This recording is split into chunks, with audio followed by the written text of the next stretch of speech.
Chapter 7. Ginger. One day, when Ginger and I were standing alone in the shade, we had a great deal of talk. She wanted to know all about my bringing up and breaking in, and I told her. "Well," said she, "if I had had your bringing up, I might have had as good a temper as you, but now I don't believe I ever shall." "Why not?" I said.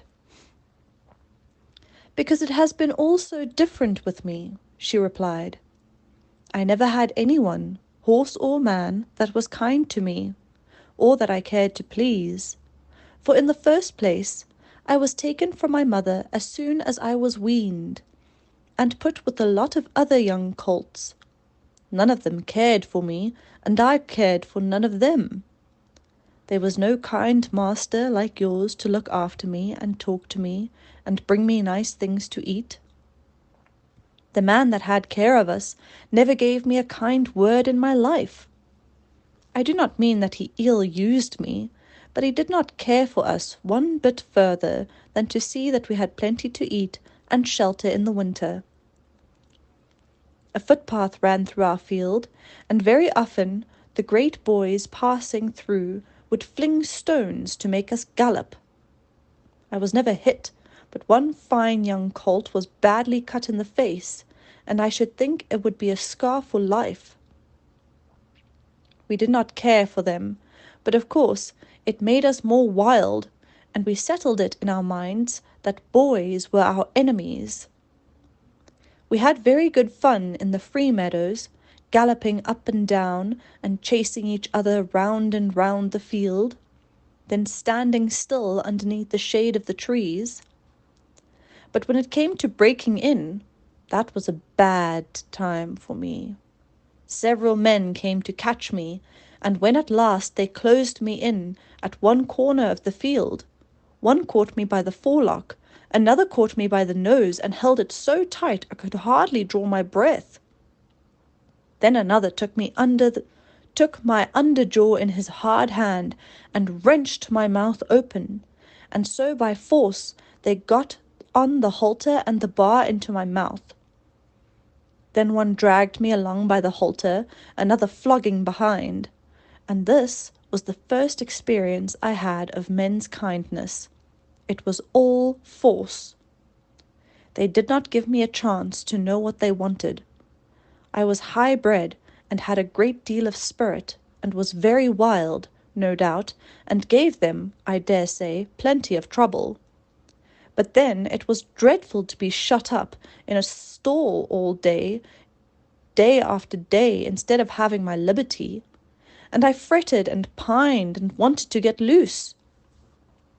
You know yourself it's bad enough when you have a kind master and plenty of coaxing, but there was nothing of that sort for me. There was one, the old master, Mr. Ryder, who, I think, could soon have brought me round, and could have done anything with me. But he had given up all the hard part of the trade to his son, and to another experienced man, and he only came at times to oversee. His son was a strong, tall, bold man.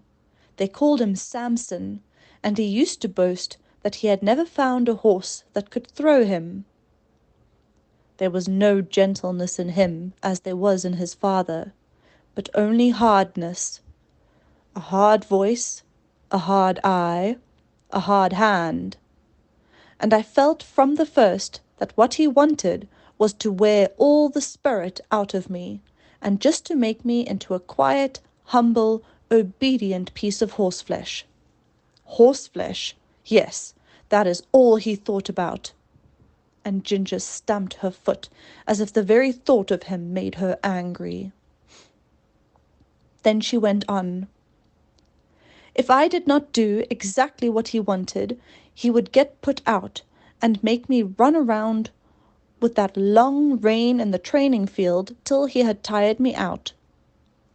I think he drank a good deal, and I am quite sure that the oftener he drank, the worse it was for me. One day he had worked me hard in every way he could, and when I lay down I was tired and miserable and angry. It all seemed so hard. The next morning he came for me early, and ran me round again for a long time. I had scarcely had an hour's rest when he came again for me with the saddle and bridle, and a new kind of bit. I could never quite tell how it came about. He had only just mounted me on the training ground, when something I did put him out of temper, and he chucked me hard with a rein. The new bit was very painful, and I reared up suddenly, which angered him still more, and he began to flog me. I felt my whole spirit set against him, and I began to kick and plunge and rear as I had never done before. And we had a regular fight. For a long time he stuck to the saddle and punished me cruelly with his whip and spurs. But my blood was thoroughly up, and I cared for nothing he could do, if only I could get him off. At last, after a terrible struggle, I threw him off backward. I heard him fall heavily on the turf, and without looking behind me, I galloped off to the other end of the field. There I turned round and saw my persecutor slowly rising from the ground and going into the stable. I stood under an oak tree and watched, but no one came to catch me. The time went on, and the sun was very hot. The flies swarmed round me and settled on my bleeding flanks where the spurs had dug in. I felt hungry, for I had not eaten since the early morning, but there was not enough grass in that meadow for a goose to live on. I wanted to lie down and rest, but with the saddle strapped tightly on there was no comfort, and there was not a drop of water to drink. The afternoon wore on, and the sun got low. I saw the other colts led in, and I knew they were having a good feed. At last, just as the sun went down, I saw the old master come out with a sieve in his hand. He was a very fine old gentleman, with quite white hair, but his voice was what I should know him by among 1,000.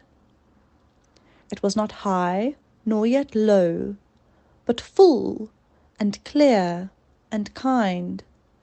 And when he gave orders, it was so steady and decided that every one knew, both horses and men, that he expected to be obeyed.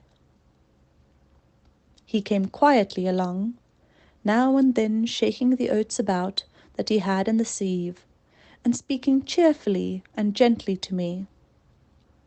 "Come along, lassie. Come along, lassie. Come along, come along." I stood still and let him come up. He held the oats to me, and I began to eat without fear. His voice took all my fear away. He stood by, patting and stroking me while I was eating, and seeing the clots of blood on my side, he seemed very vexed. Poor lassie! It was a bad business, a bad business. Then he quietly took the rein and led me to the stable. Just at the door stood Samson. I laid my ears back and snapped at him. "Stand back," said the master, "and keep out of her way. You've done a bad day's work for this filly." He growled out something about a vicious brute. "Hark ye," said the father, "a bad-tempered man will never make a good-tempered horse. You've not learned your trade yet, Samson." Then he led me into my box, took off the saddle and bridle with his own hands, and tied me up.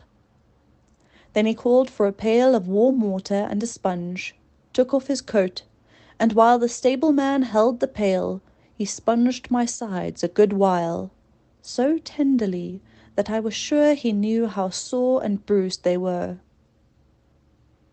"Whoa, my pretty one," he said. "Stand still, stand still." His very voice did me good, and the bathing was very comfortable. The skin was so broken at the corners of my mouth that I could not eat the hay, The stalks hurt me." He looked closely at it, shook his head, and told the man to fetch a good bran mash and put some meal into it. How good that mash was, and so soft and healing to my mouth. He stood by all the time I was eating, stroking me and talking to the man. "If a high-mettled creature like this," said he, "can't be broken by fair means, she will never be good for anything." After that, he often came to see me, and when my mouth was healed, the other breaker, Job, they called him, went on training me. He was steady and thoughtful, and I soon learned what he wanted.